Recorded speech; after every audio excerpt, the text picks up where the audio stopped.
Bonsoir à vous tous, vous regardez Sahel TV tout de suite, c'est le journal dont voici le sommaire.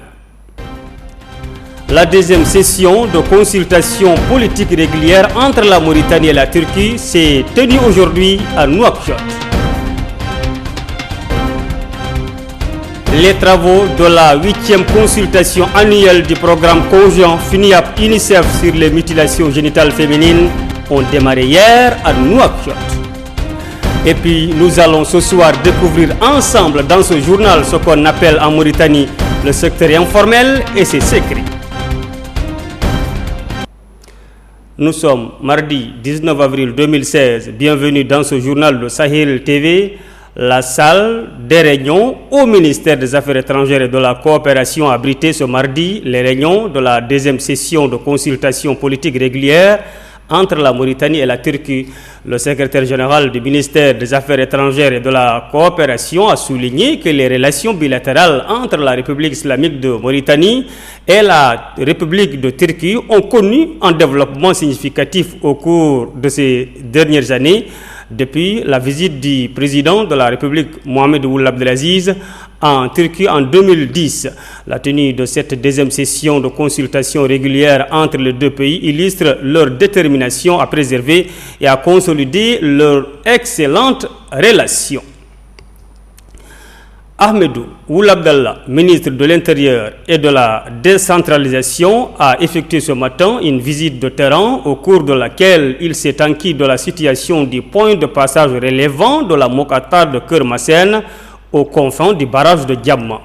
Il a également visité le centre des douanes situé au même endroit et le barrage qui représente le point de passage principal dans la zone et suivi des explications détaillées sur la marche du travail au centre biométrique qui a commencé à fonctionner récemment. Il a également visité le parc Diaouling. L'ouverture hier des travaux de la 8e consultation annuelle du programme conjoint FINIAP-UNICEF sur les mutilations génitales féminines, un programme qui vise à éliminer les mutilations génitales féminines en renforçant des cadres législatifs et simultanément sensibiliser contre ces pratiques préjudiciables telles que les mutilations génitales féminines, le mariage des enfants et le mariage précoce ou forcé. El Ali Abbas, Cheikh El Hadrami. L'objectif spécifique de ce programme qui concerne 17 pays de l'Afrique de l'Ouest, du Maghreb et le Yémen est de contribuer à l'accélération de l'abandon total des mutilations génitales féminines dans les prochaines générations. Le but de cet atelier qui va durer 3 jours est d'échanger sur les expériences des pays, les réussites et les difficultés concernant la mise en œuvre de la phase 2 du programme afin d'améliorer la mise en œuvre du programme au profit des filles et femmes à risque ou victimes des pratiques néfastes.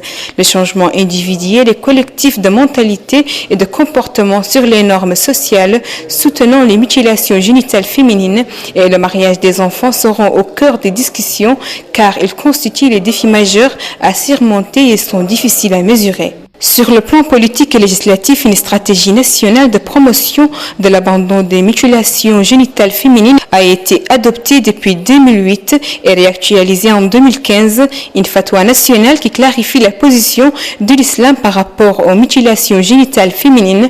L'ordonnance portant protection pénale de l'enfant de 2005 dispose d'un article qui punit et sanctionne toute atteinte à l'organe génital d'un enfant. En Mauritanie, à la 3e année de la mise en œuvre de la seconde phase du programme, les indicateurs signalent année après année des avancées notables pour les 3 grands résultats attendus du programme. Cependant, il demeure impératif d'accélérer le changement en faveur de l'élimination de toutes les pratiques préjudiciables. Connaissez-vous les secrets d'une économie parallèle? C'est dans le secteur qu'on appelle ici informel. Tenez-vous bien, des hommes, des femmes et même des enfants combattent à leur manière pour sortir du cercle vicieux de la pauvreté. Ils ont créé ce qui est convenu d'appeler le secteur informel, un secteur où pullulent des activités diverses, du vendeur à la sauvette en passant par le cireur de chaussures, le vendeur de foie de chameau ou de vache. Fatima Tadiaké. Ils sont des milliers de personnes à travers la Mauritanie qui travaillent dans le secteur informel. En effet, des hommes, des femmes et même des enfants luttent à leur manière pour sortir du cercle vicieux de la pauvreté. Et pour ce faire, Ces personnes ont créé ce secteur qui désormais regorge des diverses activités. Des vendeurs de beignets en passant par le cireur de chaussures, des vendeurs de foie, des maçons ou encore des promoteurs de petites unités commerciales, de production ou de services, ils sont de toutes sortes à attendre dans leur coin. En effet, cette économie non déclarée est le règne de l'invention et de la débrouillardise des jeunes Mauritaniens en vue de lutter contre le chômage. Il fait très chaud, mais on s'y porte. C'est la vie. Et pour gagner la vie, il faut souffrir. Nous avons des enfants, des femmes qui nous attendent. Et c'est pas facile. Il faut dire que le secteur informel constitue une porte de sortie noble pour les personnes qui sont contraintes d'améliorer leurs conditions de vie. En matière d'économie, on est encore loin de donner une explication possible à cette économie non officielle, mais il est un important fournisseur d'emplois pour beaucoup de jeunes en situation de chômage dans notre pays. On peut donc expliquer ce phénomène comme une réaction à la misère d'une grande frange de la population mauritanienne analphabète. Ici, on travaille tous les jours. Week-end ou pas, cela nous est égal, à cause des engagements personnels que nous avons vis-à-vis de nos familles et vis-à-vis des gens avec lesquels on traite. Les causes de l'émergence du secteur informel sont essentiellement l'insuffisance d'emplois créés par le secteur formel. Mais il existe d'autres raisons pour justifier la naissance de ce secteur en Mauritanie, telles qu'une croissance démographique importante et aussi un urbanisme qui se fait sentir. L'État mauritanien doit donc s'interroger sur la manière de tirer le maximum de profit de ce secteur et surtout comment réduire l'ampleur des problèmes posés par ce dernier. Nouakchott, la maîtrise de l'eau est un enjeu de taille, compte tenu d'une part de l'absence de ressources disponibles directement mobilisables, de la faiblesse et l'irrégularité des précipitations et d'autre part du développement urbain, pression importante sur les ressources. Mohamed Lamine Seydi nous en dit plus. En attendant l'achèvement du projet Aftout Sahli, la petite Fatouma et ses petits frères restent fidèles à leur fût pour se procurer de l'eau. À Nouakchott, on note une moyenne de 20 000 mètres cubes par jour pour couvrir les besoins de toute la population en eau. Ce manque d'eau se fait d'autant plus ressentir pendant les saisons sèches et donne lieu à des spéculations importantes sur le prix de l'eau. Actuellement, le réseau ne couvre pas la totalité de la ville et la pression est parfois défaillante. Il existe au total 12 potences fonctionnelles branchées sur le réseau SNDE, dont 4 potences privées branchées directement sur le réseau primaire. Parmi ces potences, 3 sont publiques. Elles vendent aux citernes privées, mais également 24 mètres cubes d'eau par jour aux communes à un tarif social de 100 ouguiya le mètre cube. Les potences de Nouakchott desservent environ 190 camions citernes qui ravitaillent les ménages et les bassins n'étant pas raccordés au réseau.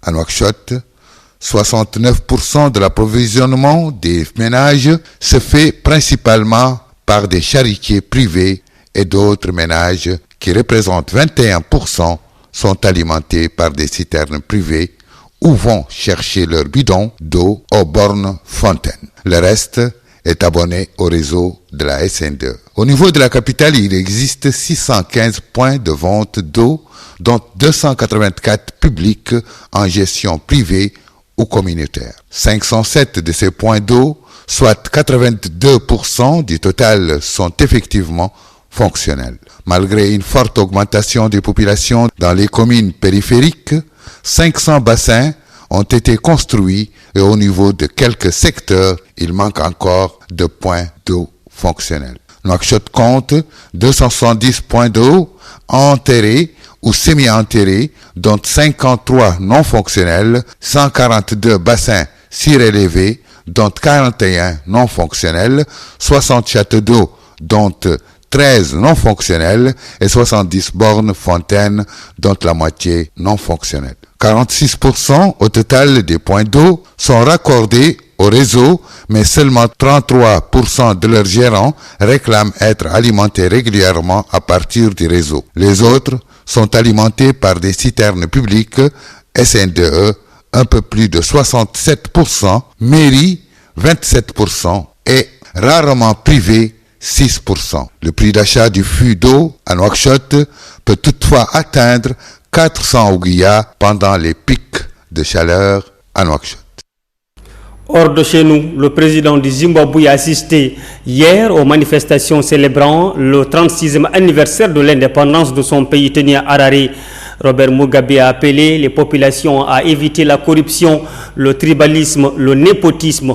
Il a également salué les forces de sécurité pour leurs efforts dans la défense et le maintien de la souveraineté de l'État. Encore considéré comme un héros par de nombreux Africains pour son rôle dans l'accession à l'indépendance du Zimbabwe le 18 avril 1980. Le plus vieux des présidents du continent reste confronté au plus grand défi de sa longue carrière. Il n'y a pas de trêve du tout sur le terrain en Syrie. Les négociations ne peuvent se tenir alors que les gens continuent de souffrir et que Bachar al-Assad reste au pouvoir.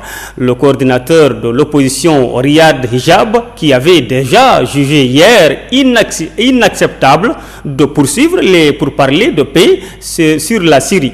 Les violations de la trêve entrée en vigueur fin février dans diverses provinces syriennes pourraient-elles ainsi remettre en question les discussions de paix qui se tiennent à Genève depuis la fin janvier. C'est la fin de ce journal, mais avant de nous quitter, je vous en rappelle les principales informations. La deuxième session de consultation politique régulière entre la Mauritanie et la Turquie s'est tenue aujourd'hui à Nouakchott.